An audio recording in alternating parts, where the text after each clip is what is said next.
Oremos, querido Padre, te damos gracias por tu infinito amor, por tu bondad, por tu misericordia y por permitirnos, Señor, abrir tu palabra en este maravilloso lugar. Imploramos que la dirección de tu Santo Espíritu esté con nosotros y que al abrir el texto sagrado nosotros podamos sentir tu presencia, podamos escuchar tu voz esta noche y podamos, Señor, aprender mucho de tus consejos a través de tu palabra. Imploramos pues tu bendición en esta hora, en el nombre de Jesús, amén. Amén. Quiero invitarles para que abramos nuestras Biblias en el libro de Apocalipsis, capítulo 14.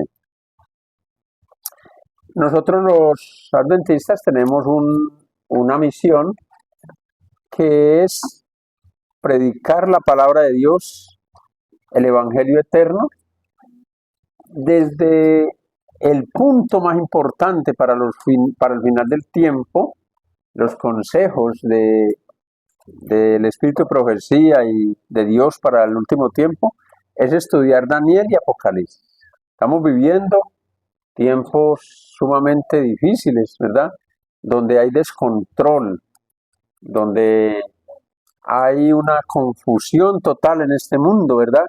Donde la moral está muy baja, ¿verdad? La moral, la política y la religión.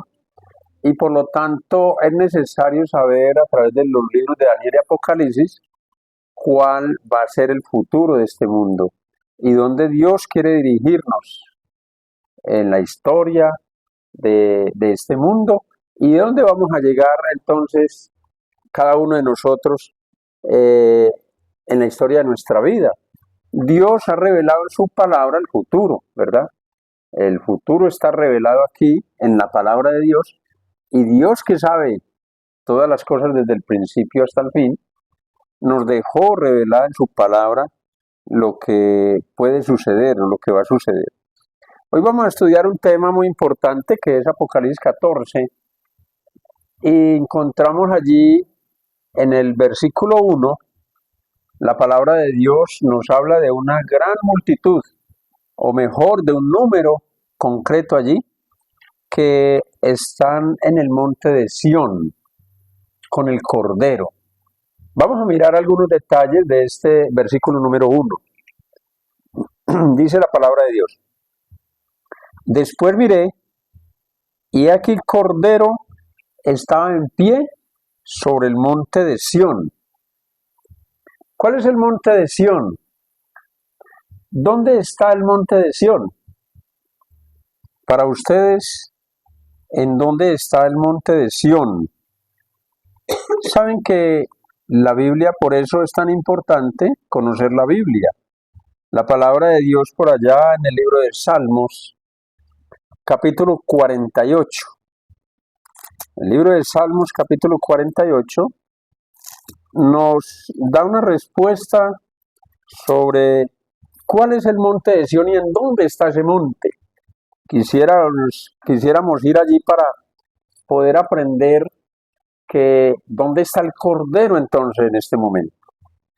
Y la palabra de Dios en el libro de Salmos dice, versículo 1, grande es Jehová y digno de ser en gran manera alabado en la ciudad de nuestro Dios, en su monte santo, hermosa provincia el gozo de toda la tierra, es el monte de Sión, a los lados del norte, la ciudad del gran rey. O sea que ese monte de Sión está en la ciudad del gran rey. Amén. La ciudad de Dios se llama la Nueva Jerusalén, ¿verdad? Y el salmista está diciendo que ese monte de Sión está en la ciudad amada de Dios, o sea, en la Nueva Jerusalén.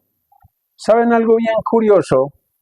Que el enemigo de Dios anhelaba ocupar este sitio, ocupaba ensalzarse por encima, anhelaba ensalzarse por encima de Dios y vivir allí en ese mismo lugar.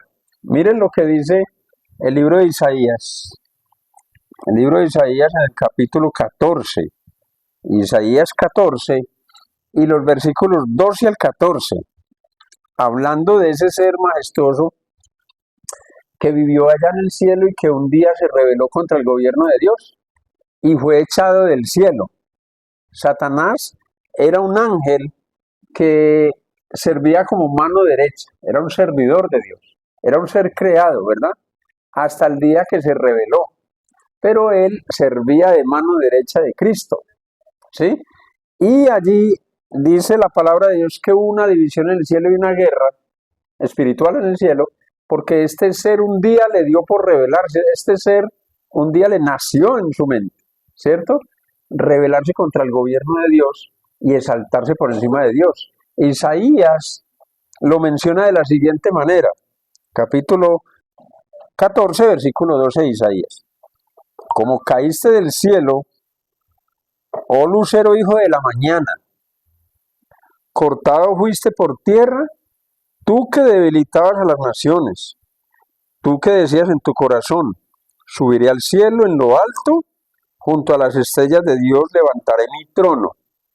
En el monte del testimonio me sentaré a los lados del norte. ¿Sí ven? Él quería sentarse ¿en dónde? En el monte del testimonio, a los lados del norte. Está hablando del mismo monte de Sión, donde está la morada de ¿quién? De Dios. Pero Satanás quería usurpar el trono de Dios, ¿verdad? Y por eso fue que sucedió esa división y entonces tuvo que ser echado del cielo. Así lo expresa el libro de Apocalipsis capítulo 12, ¿verdad? Donde nos dice allá el versículo 9, hubo una gran batalla en el cielo. Miguel y sus ángeles luchaban ¿contra quién? Contra el dragón. Y luchaban el dragón y sus ángeles, pero no prevalecieron ni se halló ya lugar para ellos en el cielo. Entonces fue lanzado fuera el gran dragón, la serpiente antigua, que se llama Diablo y Satanás, fue lanzado a la tierra y sus ángeles fueron lanzados con él. Fueron arrojados ¿de dónde? Del cielo a esta tierra, y entonces el diablo ahora se viene a esta tierra a hacerle la guerra ¿a quién? A la creación de Dios, al hombre, a la mujer que Dios había acabado de crear en la tierra, ¿verdad? Él fue lanzado allá. Por eso Isaías está diciendo, como caíste del cielo, oh lucero, hijo de la mañana. La caída de Satanás allí. Y Jesús lo dice que, Jesús lo había dicho, Jesús dijo, yo vi a Satanás caer del cielo como un rayo. O sea, tremendo, ¿cierto? Jesús mismo dice y habla de la caída de Satanás. Entonces ya encontramos que el monte de Sión es la morada de Dios y que allí en el monte, dice la palabra de Dios, en Apocalipsis 14 nuevamente volvemos allí y dice la palabra de Dios. Después de esto miré y aquí el Cordero estaba en pie sobre el monte de Sión y con él 144,000.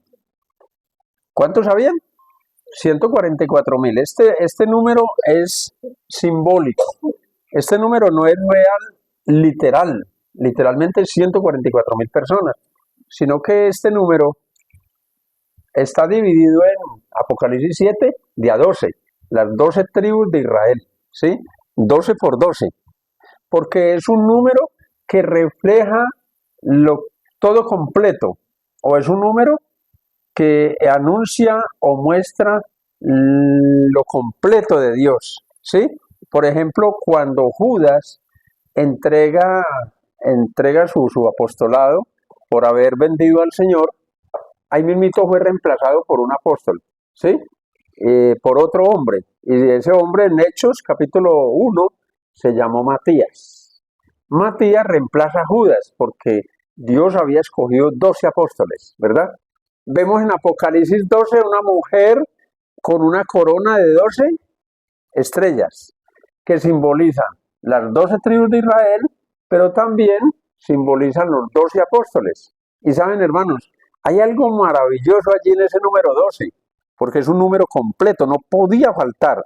Por eso cuando Judas muere entregando al Señor, entonces ahí mismito los apóstoles se reúnen para ahí mismito llamar el número 12 que les hacía falta. Y dice que echaron suertes entre dos hombres y la suerte cayó sobre Matías, un hombre llamado Matías, para completar los 12. ¿Saben por qué esta diligencia tan rápida? ¿Por qué había que ajustar los 12 otra vez rápido? ¿Por qué los discípulos no siguieron avanzando los 11 que quedaron? Había que ajustar los 12. ¿Saben por qué, hermanos? Porque como el número es completo, y recuerden que en el pectoral del sacerdote tenía 12 piedras. ¿Cuántas piedras? 12 piedras. Y esas 12 piedras simbolizaban las 12 tribus de Israel, o ya en la era cristiana, que es donde Cristo muere, los 12 apóstoles. ¿Sí? Entonces Jesús no podía presentarse ante el Padre con un pectoral, con su vestimenta de 11 piedras. Tenía que tener las 12. Por eso aquí tenían que nombrar ligerito el número 12. Qué maravilloso eso, ¿cierto? Entonces estos 144,000 hermanos no son literales, son simbólicos. Simboliza una multitud o un número de personas que van a estar para el fin del tiempo de la historia de este mundo. ¿Amén? Y esos 144,000 somos usted y yo. ¿Por qué lo sabemos? Ahora lo vamos a dar a conocer. ¿Por qué estas 144,000 somos usted y yo? Porque estos 144,000 son los que van a estar al final hasta que Cristo venga. Van a pasar por la gran tribulación. Cuando el poder romano, cuando el poder papal, en compañía o en comisión con Estados Unidos, se levante para perseguir a los cristianos, a los que no estamos de acuerdo con Roma, a los que permanecemos firmes en la palabra de Dios, entonces cuando se levante a perseguir a las personas que no están de acuerdo con ellos, entonces se mostrarán esos 144,000 que estarán pasando por una gran tribulación, la tribulación que viene. Y esos 144,000 nos incluye a usted y a mí, si Dios quiere, porque estamos viviendo en el tiempo del fin. O sea, estamos viviendo ya los tiempos donde todas las cosas se están preparando para que ese poder, que es el que va a dominar todo el mundo, Roma, apoyado por Estados Unidos de Norteamérica, ¿no? Ya incluso, para añadir, tenemos un papa que es de Estados Unidos, ¿verdad? León XIV. Y por lo tanto, León XIV va a trabajar en el mismo sistema de unir la iglesia con el Estado, porque para haber un León XIV tuvieron que haber 13 leones, ¿sí? León I, León II, León III. Y el León I y León XIII fueron los que más han luchado por la unión de la iglesia y el Estado. Cuando se une la iglesia con el Estado, entonces Roma toma todo el poder y comienza entonces a perseguir o a ultrajar, digamos, a atropellar las conciencias de las personas, de aquellos que no obedecen al evangelio que ellos predican. Entonces nosotros vamos a pasar por la tribulación y esos 144,000 son los que van a pasar por esa situación. Pero Juan ya los ve ¿en dónde? En el monte de Sión con el Cordero. Y miren la característica de esos 144,000. Termina diciendo el versículo 1. Y tenían el nombre de él, o sea, el nombre del Cordero y el de su Padre escrito en su frente. ¿Qué tenían ellos, esos 144,000? Tenían el nombre de su Padre y el nombre del Cordero y el nombre de su Padre escritos ¿en dónde? En la frente. ¿Qué significa tener el nombre de Dios en la frente? ¿Saben lo que significa eso? Tener el nombre de Dios en la frente significa tener el carácter de nuestro Señor Jesucristo. ¿Amén? Y yo pregunto, ¿cómo era el carácter del Señor Jesucristo? ¿Cómo es el carácter de Dios? ¿Pueden darme en algunas pausas o algunos aportes mejor sobre cómo es el carácter de nuestro Señor Jesucristo? Amor, es el especial, el más grande, amor. ¿sí? El que no ama no ha conocido a Dios porque Dios es amor, ¿sí? Ese es el carácter de él, la esencia. Y ya le desprenden otras palabras hermosas de su carácter que son bondadoso, misericordioso, perdonador, justo. Anoche alguien me dijo allá que Dios es justicia, porque Él es justo, claro que sí. Y eso también es parte de su carácter. Entonces, cuando nosotros, o mejor cuando la Biblia está diciendo que nosotros, que esa multitud tenía el nombre del Cordero y el nombre del Padre escrito en la frente, es que tienen un carácter semejante al del Padre y semejante al del Hijo. ¿Amén? Porque el Padre y el Hijo, uno son, ¿sí? Porque Jesús le dijo a Felipe, ¿se acuerdan la pregunta de Felipe? Allá en el Evangelio 14:6, 14 por ahí, Jesús le dijo, Felipe le dijo, Jesús, Señor, muéstranos al Padre. Y Jesús le dijo, tanto tiempo que he estado con vosotros y aún no me conocéis, aún no conocéis al Padre. El que a mí me ¿ha visto a quién? Al Padre. ¿Qué reflejo es el Hijo del Padre? O mejor, el Padre reflejado en el Hijo. ¿Por qué, hermanos? Porque nosotros alcanzaremos el objetivo cuando a través de la Escritura nosotros estudiamos lo que es el término la obediencia. Y cuando nosotros estudiamos la obediencia a los 10 mandamientos, comenzamos a obtener el carácter de ¿quién? De nuestro Padre Celestial. Y vamos a probarlo en esta hora. Miren el carácter y qué es tener el nombre de Dios en la frente. Miren, vamos al libro de Romanos y en el capítulo 7 de Romanos, capítulo 7,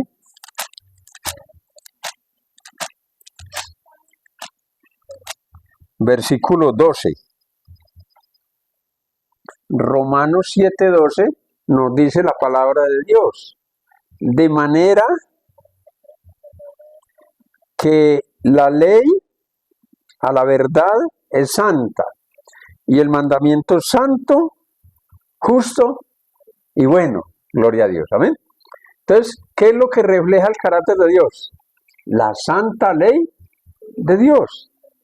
Miren, el mandamiento es santo, justo y bueno, porque viene de un Dios que santo, justo y bueno.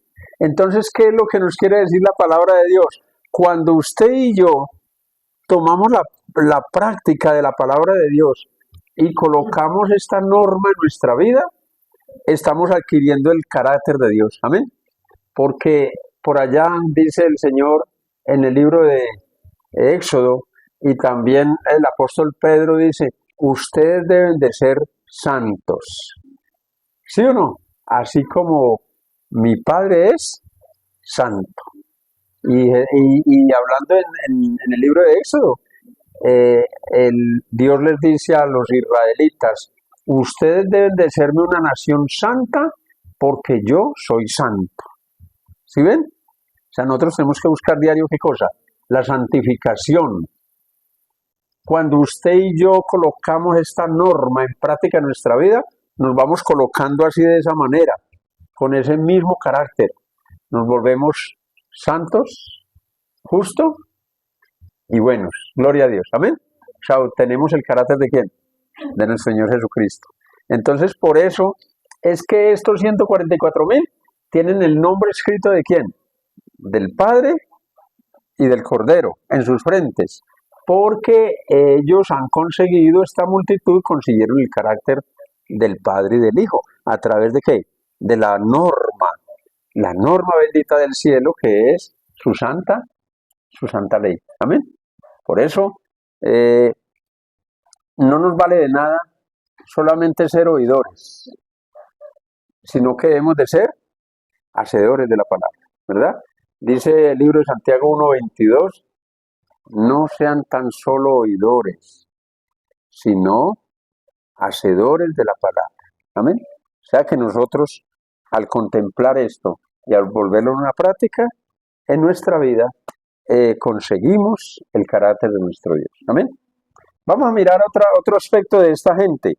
En el versículo 3, allí esta multitud, 14:3 de Apocalipsis, dice, y cantaban un nuevo cántico. Miren, cantaban un cántico nuevo delante del trono y delante de los 4 seres vivientes y de los ancianos. Y nadie podría aprender el cántico sino aquellos 144,000 que fueron redimidos de entre las de la tierra. Nadie podía aprender. ¿Saben por qué no podían aprenderse el cántico? Porque era la experiencia que cada uno vivió al final del tiempo con la gran tribulación que viene. O sea, no le tocó sino a él, a cada persona de ellos, vivir. A este grupo le tocó vivir los tiempos finales difíciles. Entonces esa experiencia de cada uno, nadie podía expresarla porque no vivió esa experiencia. Por eso es que la Biblia dice que nadie podía cantar ese cántico, sino solamente ellos, porque ellos fueron los que vieron la experiencia. ¿Se acuerdan de el pueblo de Israel cuando salió de Egipto? ¿Sí? Tenían el mar al frente y tenían al faraón atrás persiguiéndolo, ¿verdad? Y dice la palabra de Dios que Moisés consultó al Señor y le dijo, Señor, ¿qué vamos a hacer? Tenemos el enemigo atrás, tenemos un mar al frente, ¿para dónde echamos? Y el Señor dice, le ordenó desde la nube, le dijo, dile al pueblo que marche. ¿Pero cómo, Señor? ¿Marchar con el mar adelante? ¿Y el enemigo atrás para matarnos? Eso va a pasar al final del tiempo. ¿Sabían eso? Nos van a colocar en tanto aprieto que nos va a tocar vivir la misma experiencia del pueblo de Israel. Pero ¿saben una cosa? El pueblo obedeció la orden de Moisés y cuando tocaron las aguas, cuando los pies se mojaron allí en la orilla del mar, ¿el mar qué cosa? Se abrió. Y ellos pasaron por tierra seca. Y cuando llegaron al otro lado, Éxodo 15, me parece que está la cita, ellos entonaron el himno, el cántico de la experiencia. ¿Solamente quién vivió esa experiencia? Ellos. Solamente vivieron esa experiencia ellos, ¿verdad? A nosotros nos la contaron, está contada en la Biblia y nosotros lo creemos así, pero ellos fueron los únicos que vivieron esa experiencia, cantaron el cántico de Moisés. ¿Por qué? Alabando el nombre de Dios, porque ellos pasaron en seco el mar y luego el mar tapó ¿a quiénes? A los egipcios, a los enemigos, a los que venían atrás. Ahí podemos en el libro de Éxodo buscar ese cántico. Entonces, mire, la experiencia. Voy a leer otras experiencias de ellos o algunas demandas que esta multitud tiene en este versículo, de lo que pide Dios para nosotros. Estos son los que no se contaminaron con mujeres, pues son vírgenes. O sea, recuerden que la palabra mujer en la Biblia refleja una iglesia o simboliza la iglesia. Así que estos no se contaminaron fue con otras religiones, digámoslo así. No se contaminaron con otras iglesias porque aprendieron la verdad y se mantuvieron firmes ahí en la verdad. Amén. No se movieron de ahí, se mantuvieron seguros en la verdad. Por eso es que no se contaminaron con otras mujeres. La palabra mujer simboliza iglesia en la Biblia, porque Dios dice que esta iglesia es la mujer de Cristo o la esposa de Cristo. Por eso sabemos que fueron personas que mantuvieron firmes de parte de la verdad y de ahí no se movieron hasta la venida de nuestro Señor Jesucristo, ¿verdad? No se contaminaron con vírgenes, pues son vírgenes. Estos son los que siguen al Cordero por donde quiera que va. Aquí hay otro asunto importante. ¿Cómo seguir al Cordero, hermanitos? ¿Cómo seguimos al Cordero si estamos aquí en la tierra y Él está en el cielo? ¿Cómo lo seguimos? Pues hermanos, es que a través de la comprensión de la palabra de Dios podemos entender que en el santuario terrenal del libro de Éxodo capítulo 25, en el santuario terrenal habían 4 partes, tenía 4 partes. Una era el campamento o el patio. La otra parte era el altar de los sacrificios. La tercera parte era el lugar santo y la cuarta parte era el lugar santísimo. Por lo tanto, estos que siguen al Cordero estudiaron el asunto del santuario y han seguido el Cordero. Jesús estuvo aquí en nosotros en el patio, o sea, lo mismo que el campamento. O sea, Jesús estuvo entre la humanidad en este mundo, se hizo carne, bajó y estuvo entre los hombres. Amén.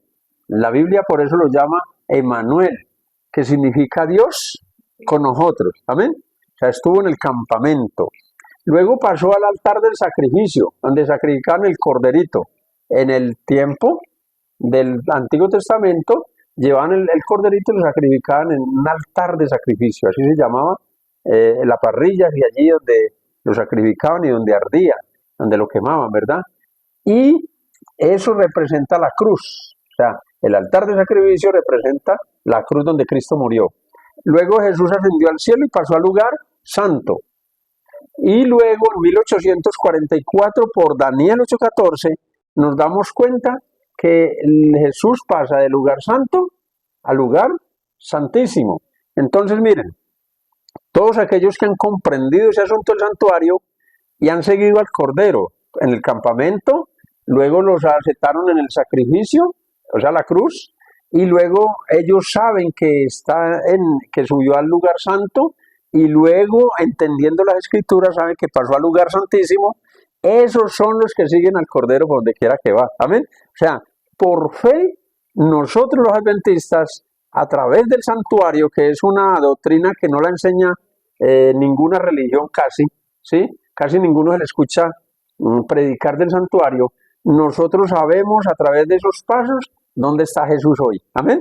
Está en el santuario, pero en el lugar santísimo, y está allí llevando a cabo la expiación de nuestros pecados. Amén. O sea, está expiando, purificando el santuario y purificando ¿qué cosa? La iglesia, purificando al pueblo. Eso era lo que hacía el sacerdote cada año. Se le llamaba el día de la expiación cuando entraba al lugar santísimo, ¿verdad? ¿Y saben qué pasaba allí cuando salía el sacerdote de allí? Que los pecados del pueblo quedaban perdonados. Salía el sacerdote y bendecía a quién, al pueblo. Eso es lo que va a pasar ahorita en la segunda venida. Jesús está por levantarse de allá por ser el sumo sacerdote, termina su obra de purificación y se levanta de allí y se viene para bendecir la iglesia. Amén. Qué bonito, ¿no? Y vamos a terminar allí, vamos a terminar aquí con lo que dice Apocalipsis, versículo 5. En su boca no fue hallada mentira, pues son sin mancha delante del trono de Dios. Gloria a Dios. Amén. Entonces, en la boca de ellos no fue hallada mentira, porque esta gente, este grupo, que yo ruego estar ahí, y yo espero que cada uno de ustedes esté ahí, y ruego a Dios por lo que nos están viendo a través de las redes, que cada uno de ustedes hayan comprendido este mensaje esta noche, y puedan también pertenecer a este grupo que es el que está allí en el trono de Dios, en el monte de Sión, y están con el Cordero y están con el Padre Celestial, y dice que tienen el nombre de ellos, ¿en dónde? Escrito en las frentes. Amén.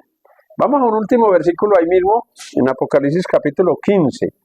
Apocalipsis capítulo 15, y allí vamos a ver lo mismo y por qué ellos están allí. Vamos a verlo. Versículo 2. Apocalipsis 15, versículo 2. Vi también como un mar de vidrio mezclado con fuego, y los que habían alcanzado la victoria sobre la bestia y su imagen y su marca, y el número de su nombre, en pie sobre el mar de vidrio con las arpas de Dios. Gloria a Dios. Amén. Ahí está la misma multitud. Tienen arpas también. Sí, es la misma multitud y están ahora en el mar de vidrio. O sea, están allá frente al trono de Dios, pero hay algo característico aquí. Estas personas, esta multitud, habían alcanzado habían alcanzado la victoria sobre la bestia, sobre la imagen y sobre el número de la bestia, ¿verdad? Entonces, mire, por eso están allí, porque esto está para el futuro, aunque sabemos que es un futuro ya muy próximo. Ya está para revelarse esto, hermanos, porque ya muy pronto se va a levantar la bestia con su marca y con su número, y todos los que hayan vencido a la bestia son los que hacen parte de esta gran multitud, y esperamos que seamos usted y yo los que seamos vencedores de lo que va a venir. Ya más adelante, en otra parte, en otro momento, estaremos explicando bien claro qué es la marca de la bestia, por qué se está listando Roma con Estados Unidos para lanzar lo que es la marca, ¿sí? Que sabemos que va a ser una ley dominical, ¿sí? Va a ser una ley dominical y que solamente, hermanos, van a tener derecho a comprar o a vender los que tengan la marca de la bestia.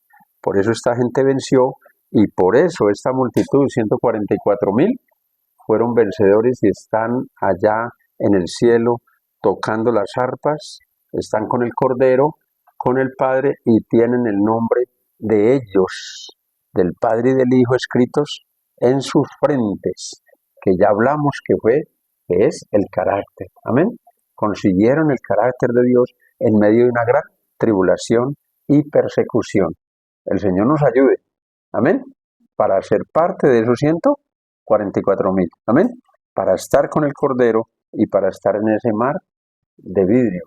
El Señor nos haga victoriosos de todo lo que va a venir muy pronto a esta tierra. Pronto está por estallar esos grandes acontecimientos que están escritos en Apocalipsis 13, ¿verdad? En Apocalipsis 13, Apocalipsis 17. Muy pronto va a estallar eso y nosotros nos veremos en gran aprieto, pero Dios levantará bandera en favor de nosotros. Amén. El Señor librará a quién, a su pueblo, y nosotros estaremos victoriosos adorándole allí en este mar de vidrio, en este mar que dice la palabra de Dios, es de un vidrio de cristal puro que refleja el trono y la gloria de nuestro Dios. Que el Señor los bendiga en esta noche. Muchas gracias y podemos inclinar el rostro para tener una oración. Querido Padre, nuevamente te damos gracias, Señor, por permitirnos estudiar un fragmento más de tu palabra. Imploramos, Señor, que nos ayudes a tener el carácter de nuestro Señor Jesucristo, el carácter de nuestro Padre Celestial, que se obtiene, Señor, a través del amor a ti, a través de la obediencia a ti, a tus mandamientos. Señor, somos ese pueblo escogido que hemos querido seguir al Cordero por donde quiera que va. Ayúdanos para ser esa gran multitud que está en el mar de vidrio con las arpas de Dios alabando y glorificando tu nombre. Gracias por tu palabra y gracias por darnos en esta noche consuelo a través de tu palabra de que tú nos harás vencedor, Señor. Nos vas a hacer vencedores de todo lo que va a venir sobre este mundo. Ayúdanos a permanecer firmes delante de ti, Señor, y ayúdanos a obtener, Señor, cada día más fe, más amor para contigo y de esa manera, Señor, no separarnos de ti. En tus manos de amor colocamos a estas personas que están aquí y aquellos que se toman un tiempito para ver este mensaje por las redes. Rogamos que el Espíritu Santo les dé entendimiento para que puedan, Señor, entender el plan de la salvación como es en Jesús. Se puedan unir a nosotros para seguir al Cordero donde quiera que va y que cada uno de los que han visto este mensaje o que lo van a ver en el futuro puedan, Señor, adorarte a ti en espíritu y en verdad y ser obediente a tus mandamientos, Señor, incluyendo el sábado, porque sabemos, Señor, que el gran conflicto final va a ser entre los que guardan el sábado y los que guardan el domingo. Por favor, Señor, ayúdanos a estar de parte tuya, ayúdanos a ser fieles a ti y ayúdanos a permanecer firmes de parte de ti, Señor. En tus manos de amor nos encomendamos y rogamos tu bendición en esta hora de la noche. Gracias, gracias, Señor, por todos los que nos acompañan esta noche y gracias, Señor, por ayudarnos a entender las Escrituras. Te lo agradecemos todo en el nombre y por los méritos de Cristo Jesús. Amén.